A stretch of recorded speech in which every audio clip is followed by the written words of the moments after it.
Healthy relationships require healthy people.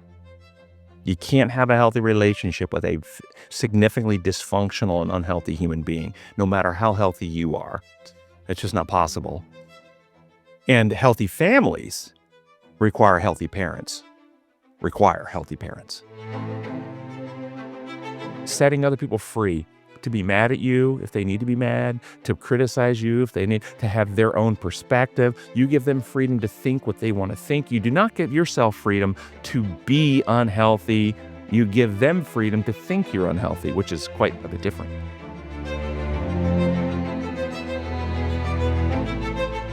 Hello and welcome to Design for More, sponsored by Come and Reason Ministries and Honey Lake Clinic. I'm Dr. Tim Jennings, joined today by Danielle Rome, one of our therapists, and Chaplain James Johnson, our chief of chaplains here. And today we, again, are privileged to have a special guest, Katey McPherson. And because we're doing another special topic today, the topic is families as systems, how teens are not the problem. And Katey, tell us just a little about yourself and your experience. My name is Katey McPherson, and I have been in the schools for about 30 years. I'm also the mom of 4 beautiful teenage daughters, currently ages 16, 17, and 18. So I'm living in a small estrogen tide pool. Okay. And we're so glad you have be part of our program today. And our conversation is about family systems. And what do we mean when we say family systems? So I get a lot of phone calls I do a couple different things. I teach internet safety and social media responsibility, but I'm also a youth mental health advocate in my own community. And I get a lot of calls as sort of the first responder in the neighborhood on teens about like, what is wrong with him? What is wrong with my teen? He's doing this. What is wrong with her? Why is she reacting this way? And I always, from my many trainings over the years, I always like to point people to, we all have a dynamic in our family to play, and everyone has a different role. And so when we're talking about something that's escalating or something that's worrying you, I believe that we as parents need to take a step back and do some self-reflection around, what's my part in this dynamic and what is driving this behavior, and really getting to the root causes of like how the whole family is interacting. So we say family systems, you're saying that the teen who is the identified problem is a member of a larger system, and their behaviors may be a manifestation of a family crisis or family dynamic or family stress that teen's behavior is bringing to light, rather than just blaming the teen for the dysfunction as a reflex. Yeah, I get a lot of calls like, where can I send him to fix him? That almost may be diagnostic. Mm-hmm. Yeah. And I mean, that sounds, it sounds what we call externalization. We have no role in this. Fix him and send him back. It's like the car is broken down, send it to the shop, bring it back when it's running again. I mean, that almost sounds like there's, and if you hear that, what does that tell you about maybe how that family works? It's just, it screams to me they need strategy, because, I know when I interact with my daughters and I'm frustrated and they're frustrated, and we don't take that time and space to, both have calm brains to have a reasonable conversation, it doesn't go well. And so, when these people call me and their child may be escalating or experimenting with substances, my first question, if they're vaping or if they're smoking pot all the time, is what's his why? Why is he smoking pot all the time? What is this? Is this typical experimentation, or is he numbing out stress? Is he trying to escape from something? And by and large, there's typically, I ask a couple more questions like, well, grandma died during COVID and he's very sad about that. And then we moved, and then his dog passed away. Like there's always something that it's about. And parents, not always, but tend to point to he or she is the issue and not some of these internal and external factors that are happening within the family system itself. So within the family, is there some benefit to the family to take the approach that you've just described? In other words, the family benefiting by not looking at the family, but by blaming the teen? And if so, what is that benefit? Benefit in blaming the teen? Yeah. I mean, they do it if it's happening. This is what we call in psychiatry like secondary gain or primary and secondary gains. In other words, there's an underlying reason that the family is doing it. It has some reward for the family. If the family didn't do it, it would have a consequence that the family is trying to avoid. And so I'm throwing it out there. So if this is happening, the and so I don't know if you've thought that through. I can unpack that. Danielle maybe can unpack that. You want to unpack that for us? Yes, I mean, so we refer to that role of the person that takes the blame for all of the issues as the scapegoat. So basically, the function of that is if this child is being blamed for all of the issues, then the parents don't have to look inward at the rest of the issues potentially happening in the system or mistakes that they've made. It alleviates temporarily and unrealistically, but it alleviates the need to take responsibility for other And so things. so if there are, we're going to make the assumption that they're all human and they all have roles to play and they've all had shortcomings and mistakes that they've made. But if it's that person's fault, then it avoids any guilt, Yes. any shame perhaps, and nobody likes those emotions. This is a way to have one feel better about themselves without actually having to address their own shortcomings by finding someone in the family who is the problem for the family. Yes, absolutely. And so this an uncommon dynamic? It's very common, and especially, you know, me working at Honey Lake, seeing usually the people that come in, not all the time, but often are the role of the scapegoat. So they come in, they've been told they are the problem. Um, and then as we get to talk a little bit more and unpack more of their story, it starts to be revealed that maybe the family is a little bit, Let's keep unpacking yeah, this though. The person in that scapegoat role, the one who's being blamed, the teen or the late adolescent adult, um, is if you look at their history, is their history free of bad choices and like free of doing drugs, free of having self-harm issues, and they've been really well adapted, they're just being blamed? Or do you find that they actually have a history that seems to conform to the scapegoat role?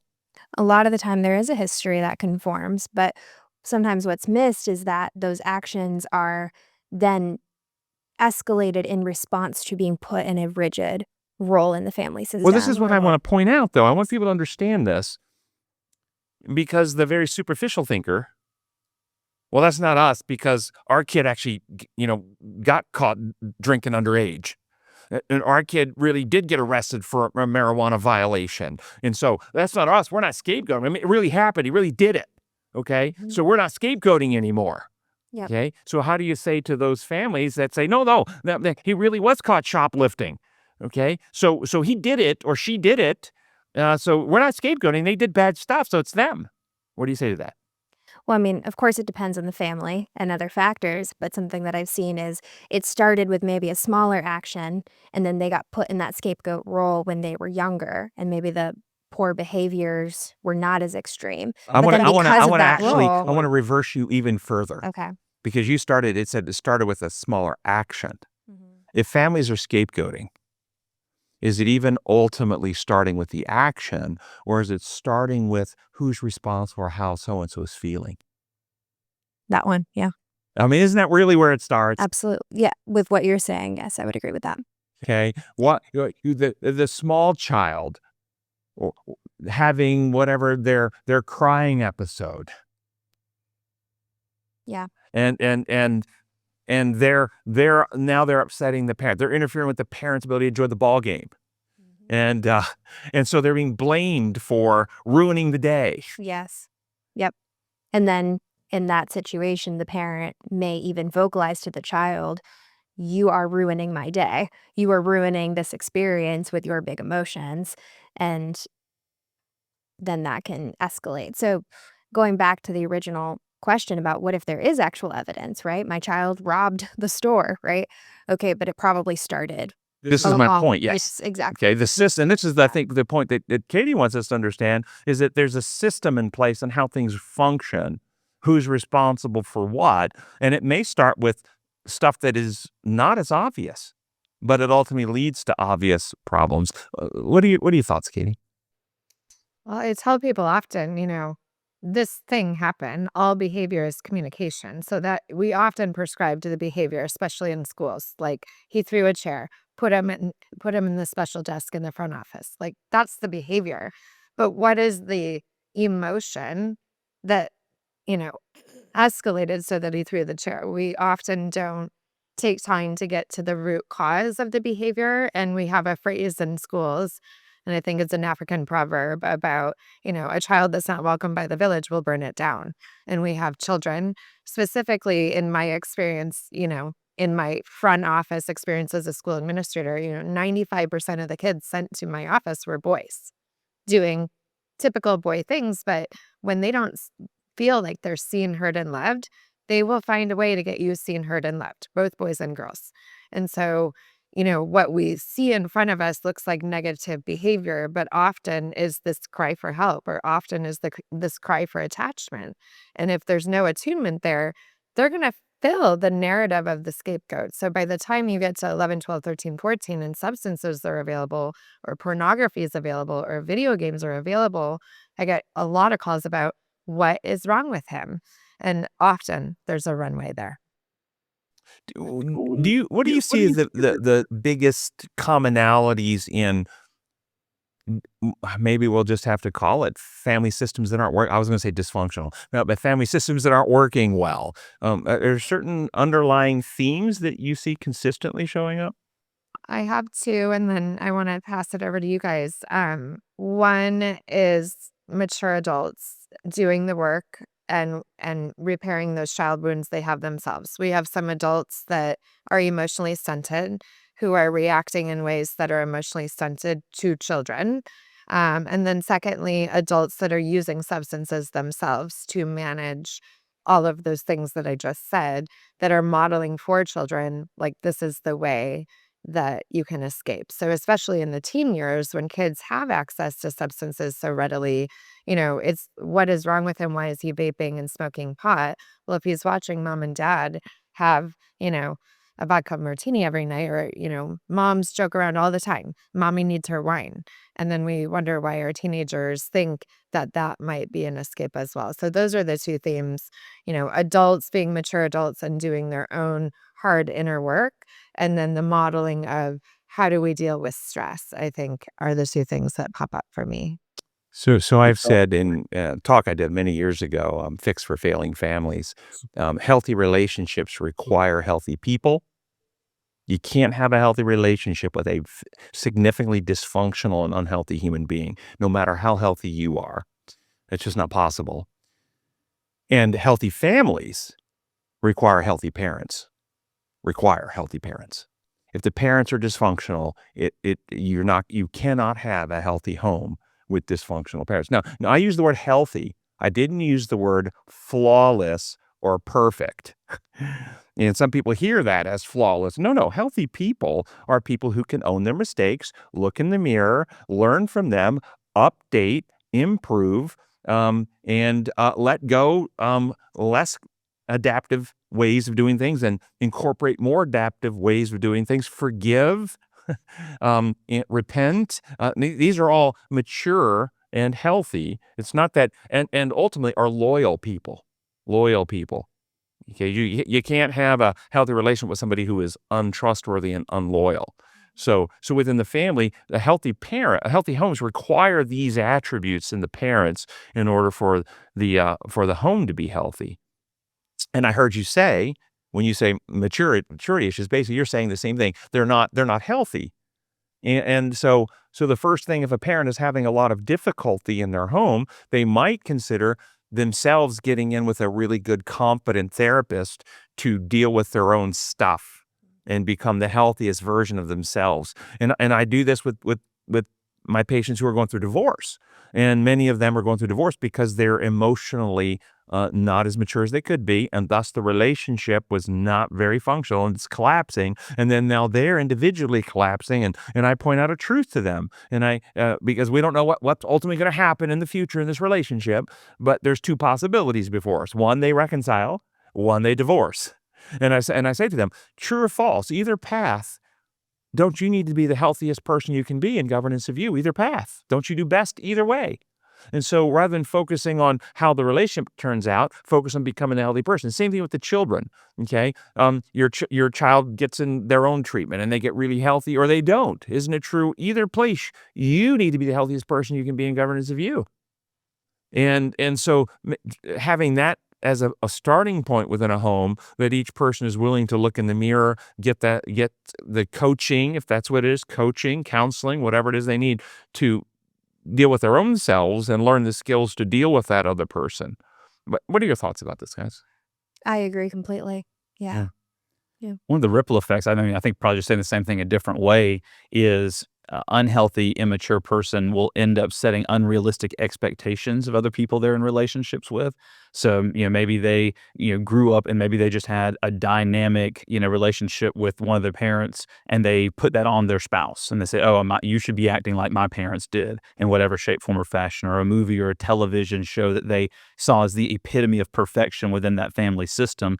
And then when whoever's in that system doesn't meet it, the spouse or the children, then they end up putting that condemnation and putting that unfair expectation when they can't meet it. Well, then, they're the problem. So talk about expectation. I think that's important because expectation could be from two different motivational energies. We expect someone to do something for us, to fill a role that we think is the right way for them to live. I mean, there's that kind of an expect, and I think that's what you meant. Yes. Yeah. But there's also the idea of the expectation of a loving parent for the health and welfare of their child. Right. Okay, which is a very altruistic expectation. But I don't think that's what you meant. No. I mean, like, if you have, this expectation that, I grew up in a home where dad was the worker and mom was the stay-at-home mom. And so every day when my dad came home, there was food on the table, the house was clean, all the kids were disciplined and happy, and all the homework was done. And then that's not the type of, the spouse that he married. Non-reality based expectation. Yeah, unrealistic and non-reality. Okay. Yeah. So an expectation that a baby will dirty a diaper is realistic. Yeah. A baby's going to cry through the night to get fed. I expect that to happen. Okay. That is not a problem. Right. Yeah. So realistic expectations is okay. It's when we have these either unrealistic first or expectations that they do something for us. It seems to me. Yes. And then when it doesn't happen, it results in anger, hurt, disappointment, judgmentalism, attempts to direct, control, enforce. I don't know. I'm throwing this out there. Yes, absolutely. And something that I'm hearing too is when a system is rigid. So the idea that certain people just have to fill certain roles in the family for it to work. And by roles, I mean like the person has to be the scapegoat to take responsibility for everyone else's issues. This person has to be the peacemaker. They have to be the person that keeps the peace. This person has to be, the rescuer, the one that comes in and fixes everything. And what happens when these roles are so rigid is that when one person gets healthy and actually starts behaving in a way that is more flexible, valuing their own boundaries, developing more of an independent sense of self, the rest of the family system can start to collapse because it relies so much on each person filling Before they each start to role. collapse, what will they do? In the scenario they'll you just just described, what will they do? Reject or be angry or... But to the person who's trying to get healthy, Yes. what will they? Well, the person who's actually getting healthy and stepping out of the assigned role. Yeah. If the other family members are not getting healthy, will they experience the support of those family members, or will they experience constant sabotage and attempt to push them back in or pull them back into the dysfunction? Yeah. Sabotage, criticism, rejection. I want people to recognize conflict. that. Yeah. Increased conflict, increased chaos. I use the example of scorpions. You know how to keep scorpions from escaping? Oh. All you have to do is put them in a bowl together. As one tries to climb out, the others pull it back in. They will not let them. They will not let crabs do the same thing. Yep. Crabs do the same thing. They will not let the one try to escape. They will pull them back in. Yep. And these families function very much like this. Somebody's trying to get out of the dysfunction, they get pulled back in unless they're willing to emotionally sever the ties. And this is where the law of liberty that we talk about comes in, that setting other people free to be mad at you if they need to be mad, to criticize you if they need to have their own perspective. You give them freedom to think what they want to think. You do not give yourself freedom to be unhealthy, you give them freedom to think you're unhealthy, which is quite a bit different. Yes, absolutely. Yeah. What about, and I've never been a big believer in this when I say believer, as in causal. I'm open for influences, but not cause, because I'm really more of an autonomous person who likes an individual's autonomy to overcome whatever factors. But a lot of people take within family systems seem to value what is known as birth order. Mm. Have you heard anything about birth order in family systems? And what are your thoughts about that? What have you seen? What difference does it make?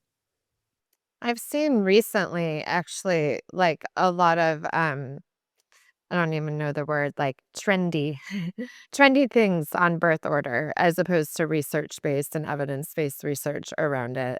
It's certainly something that I've thought about, but I view families for the individual people in the family. I have a set of twins that came together that are fraternal, drastically different.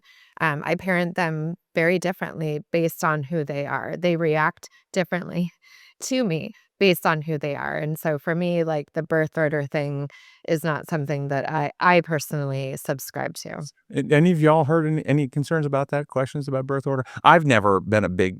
I Yeah. remember some of my colleagues were, like big into that for a while, but to me, it was always about the individual. We try to do that. When I was a kid growing up, that was definitely the family system I grew up in. My brother was the oldest, and so he was always in charge. If my parents left, you're the oldest, it means you're the wisest. You must be in charge of everything. My sister was the youngest, and so she was always, because she was quite a bit younger than my brother and I, she was always kind of, oh, you're the baby. She didn't know any better. She's the baby. And So what you're describing is a family who assigns yeah. a but that's not what the typical birth order is about. Oh, okay. But no, what you're not wrong. You've just described how parents can use birth order to assign responsibility and assign roles within the family. The typical birth order is about, because you're the firstborn, you actually have different attributes and character traits that you develop being firstborn than secondborn versus the baby. And these are not assigned overtly, like you've described, but they are internalized because you occupy a different position in the order, and therefore, as a different position in the order, you are treated differently innately. Like oftentimes, I think most people would see this most cleanly with either the firstborn or the baby. The baby of the family is always the baby of the family and gets babied by everybody in the family, from all the older kids who treat them, you're the youngest, you're the baby, and they actually get told and treated that way in different ways throughout their life. And so that could influence their developing self, and they might not be given as much freedom. The last one to be let go from the apron string and so forth. And so this is the traditional way. It's not overtly assigned. It's more covertly experienced, that you have different experiences. Other classic examples of the birth order would be the first child is the child the parents have most anxiety about, most fear of messing up. And so they are the most hypervigilant over, watching over the pacifier. The classic example, the pacifier falls on the ground. The parents not only pick it up, they go and boil it for 3 minutes and sterilize it before they put it back in. The second child, it's up and is washed off in the sink and put back in. The third child, it's off the floor and in the mouth.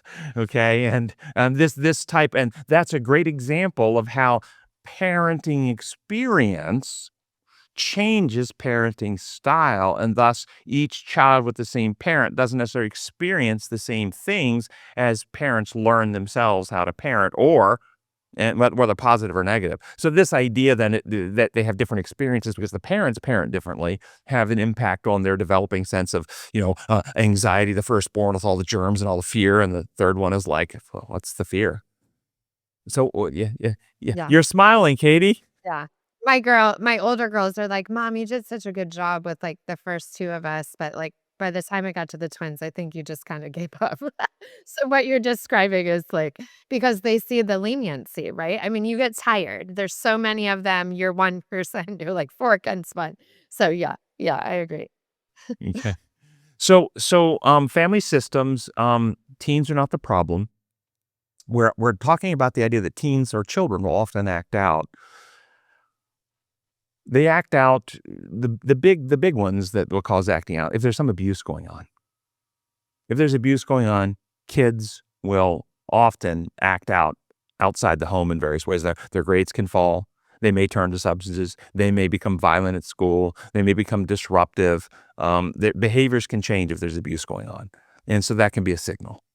And then that is a signal that there's a system or family problem. And the abuse may not be directed to the kid.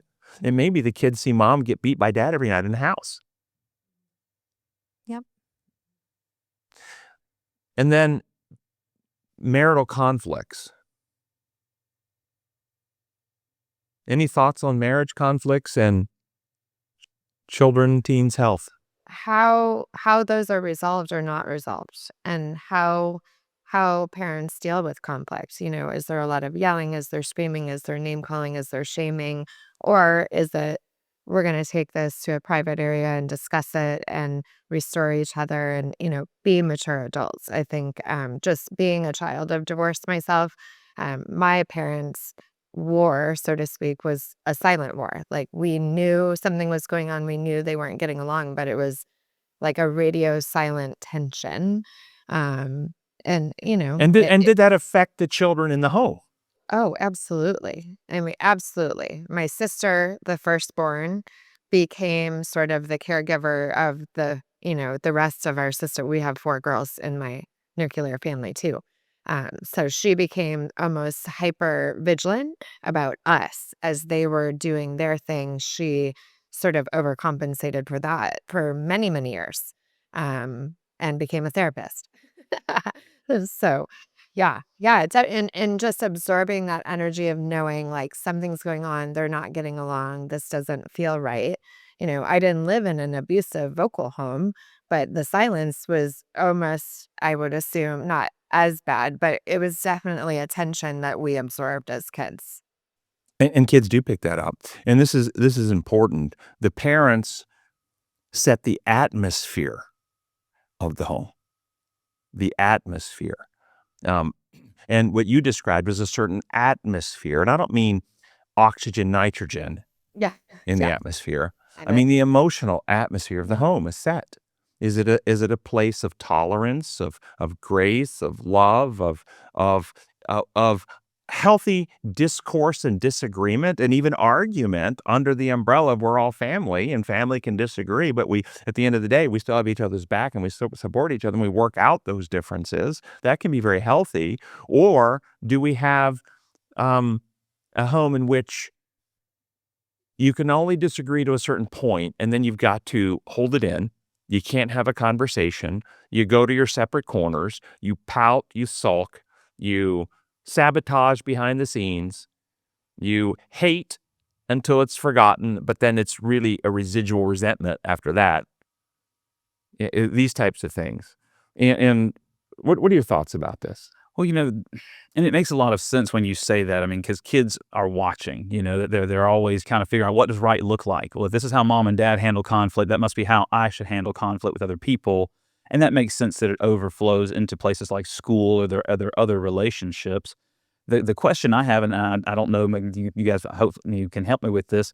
What do you do when those external stressors happen to a healthy family that upset the balance? Like, for example, I was having a discussion with my girls and almost a year ago, remarking how I've been back. I went to the Middle East with the Army for a year back in 2019. It's almost 6 years ago. And I said, wow, that was doesn't feel like it was that long ago. And they said, yeah, we were. And they said that was how did they say it? They said that year was scary. And even though my wife did a great job, but it was that time being gone to them created an atmosphere from an external stressor. I like to hope that our family is healthy, but during that season, maybe I was thinking about things like medical diagnoses, financial stress out of nowhere, some situation that upsets the norm in the family. How do we? I mean, do we just accept that's just there, or is there something we can do about it? Because obviously, if it's an unhealthy family, you can get healthy, you can mature, you can go to therapy, you can understand yourself. But what do we do when those life things come out of nowhere to upset the family balance that will impact children as like you said, the culture setters that the parents have? Like, what do we do to address the external things that are unexpected? Well, I think using it as an opportunity to teach, how do you integrate these experiences? How do you grow from them, right? Instead of, we're not going to talk about it, we're going to push it under the rug, or we're just going to cope in unhealthy ways. Discussing it in a way that becomes educational, and also the parents being able to model, how do we cope with things that happen like this in life? Because it is scary, it is difficult. But using those as opportunities to actually teach the kids. So there are events, you get deployed, event, interpretations of events, how they get internalized, how they get experienced. Yes. And those experiences are both instructive, cognitive, okay, and emotional experiences internalized. And the children will primarily internalize based on the atmosphere set by the parents, regardless of the words you say.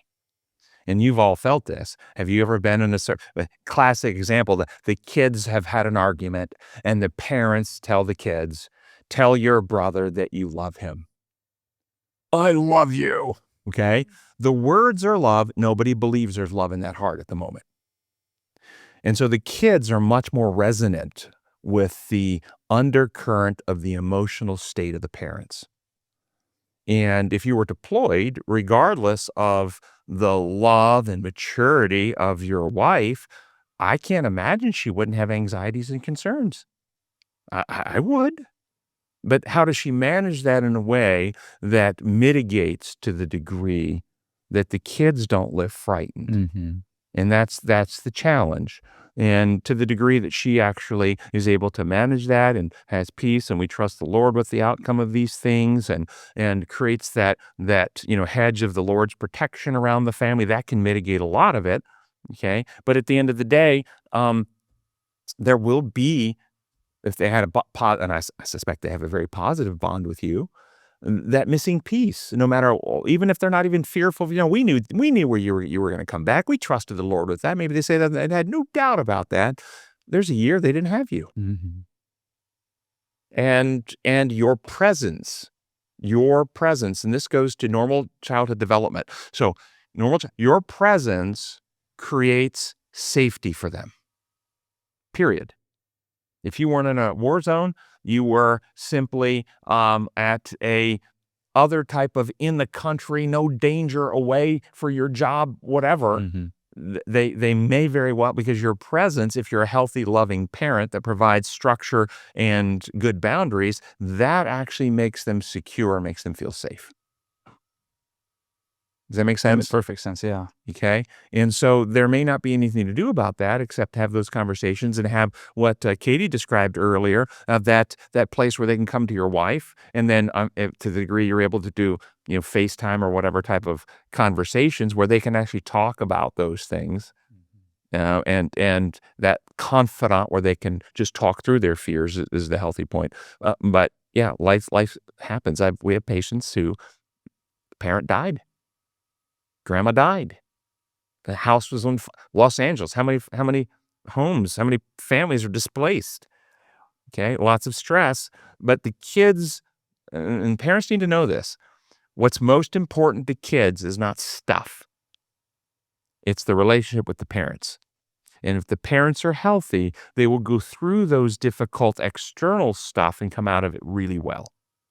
But if the parents are not healthy, then it doesn't matter how much good stuff they go through, they're going to have problems. What do you think about that?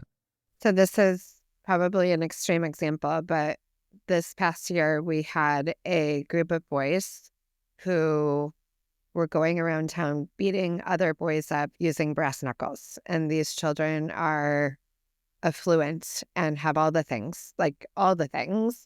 And, there was a lot of talk about rich kids getting everything, but not having the presence of the parents. And when you lay out the families of the children that were involved, they have all the things and then some, but the presence of the fathers was not present. And within the homes, there was neglect, abuse, and domestic violence. And so you can have all the things and then have these behaviors be sort of that reaction. And those teens end up being exactly what we're talking about, symptoms of a system problem. Yeah. They're acting out because the home is very unhealthy. And so, the conversation, unfortunately, they ended up murdering someone by beating them up with their bare hands and the brass knuckles, a boy. And so the whole town flipped upside down, and, people were like, send him to prison, blah, blah, all these things. They didn't get very much time, and now they're going back to those same family systems. And so, all the work that might have been done in rehab or juvie or all the things, they're going back to that same atmosphere you're describing. So studies have shown that that the best home for children are a two-parent home, father and mother in the home, in which there is reasonable maturity and no violence, no unhealthy conflicts. Conflicts are okay if they're healthy and resolved, discussions and disagreements, but no violence and no abuse. That's the healthiest home. The next healthy home for kids, though, is a single-parent home in which there is a mature parent and no violence and no unhealthy types of conflict. That kids do better out of that home than a two-parent home where there's ongoing abuse and conflict. Maybe not abuse to the children, but where one parent beats the other parent, there's ongoing raging and hostility and conflict. Kids don't do as well as they would in a peaceful, mature single-parent home. And the worst home of all is a single-parent home where there's abuse and conflict. That's the absolute worst. And this is a wake-up call, because a lot of people have been told that the two-parent home is better than the single-parent home. And if all the other variables are equal, that's true. But if there's abuse going on in a two-parent home and a healthy, mature structure in a single-parent home, then the single-parent home is actually better than the two-parent abusive home. Does that make sense to everyone? Yeah. And I hear a lot like broken homes, like broken single-parent homes. And that word broken bothers me because a lot of people have left and had to divorce due to what you just described. Yeah. And one of the things that we run into, I'm glad you said it that way, that a lot of times we have the question come up being a Christian clinic is, oh, I thought God hates divorce. I thought God hates divorce. And we get to clarify, yes, God does hate divorce. But more than that, he hates the destruction of his created children that he loves. That we would much rather see, and one of the other things that I think we fall into the trap of a lot of times of thinking that a relationship is broken beyond repair, when a healthy parent may step up and say, we can't raise our children like that. We can't be in a home together until we're both healthy. And that doesn't mean they can't get healthy and come back together. It's not all this or all that. But I'm glad you said that, because one of the things that I've seen so many people do is they hold on to toxic marriages for the sake of the children. And they're harming the children while they're doing it. So sometimes families will hear that, and some of the couples will separate, get healing for the benefit of the children. There are others, though, that even when they hear that what this dysfunction is harmful to the children, when they're convinced of it, they still won't separate. Saying it was they stayed together for the children was actually their excuse to actually stay in that enmeshed codependent relationship. They don't know who they are, don't know how to function with that other person, so they actually still even won't separate. And what they'll probably do is find a new therapist who will tell them that it's okay to stay together. Okay, rather than doing what's actually objectively healthy and healing. So I think that's what's going on. Yes. With some, yeah. So, Katey, you had one more thought you wanted to share? Yeah, just really for moms, and dads too, but really moms are shouldering a lot of the daily routine. And, as you age into your 40s and 50s, there are hormonal changes going on for you, and teens are going through this rapid growth and development of puberty as well. And sometimes those things sort of clash. And so some of the reactions we see from teens are hormonal reactions, and mom is also going through this journey as well. So I'm living it myself and watching some of my friends really sort of try to find where is my place as mom as my teenager takes flight and has more freedom, has girlfriends, boyfriends, job, not home as much. You spend a lot of time building for this moment, and then you're like, wait, they don't need me anymore. What do I do? And so there's just a lot going on there. I think that is an ingredient in this talk about family systems. Well, and that's an important one. And I would say to all the parents, particularly the mothers, but the parents, is that they should anticipate and prepare for a role, a transition in identity. Who am I? Why am I here? I'm a spouse. Unless I'm a single parent, maybe I'm not in the role of spouse anymore. But I'm parenting for years. Maybe I have 4 or 5 kids. Maybe it's a 25-year parenting run. But then eventually the kids launch. Who are you? What's your purpose? there needs to be something more than just the children. That is so honorable to be that parent and be dedicated. But if you do your job well as a parent, the goal of doing your job as a parent is parenting in such a way you can quit parenting. I mean, that is the goal, isn't it? That they launch and they become autonomous and independent. And then you've parented yourself out of the parental role, so to speak. And then there needs to be something else meaningful for your life. And so I encourage some parents along the way to be thinking about that. What's that next step going to look like? What am I going to do with my life when the kids don't actually need me to parent anymore? And then, of course, there may be a brief period of time. I will encourage most but not all, may be able to step in the role of grandparent. And then you'll have that joy again with the small ones around, and that can be fun. But that identity piece is important. And think about who you are, and your identity is more than the role that you fill. And that's important for people. Thank you for joining us today. I hope this was meaningful and helpful to you. If you have questions, send those into questions@designformore.net. Questions@designformore.net. And we'll see you next time. Thank you for joining us on Designed for More, brought to you by Come and Reason Ministries and Honey Lake Clinic. Also, don't forget to check out our other podcasts for more inspiring content. All right, thanks. Thanks, Wayne.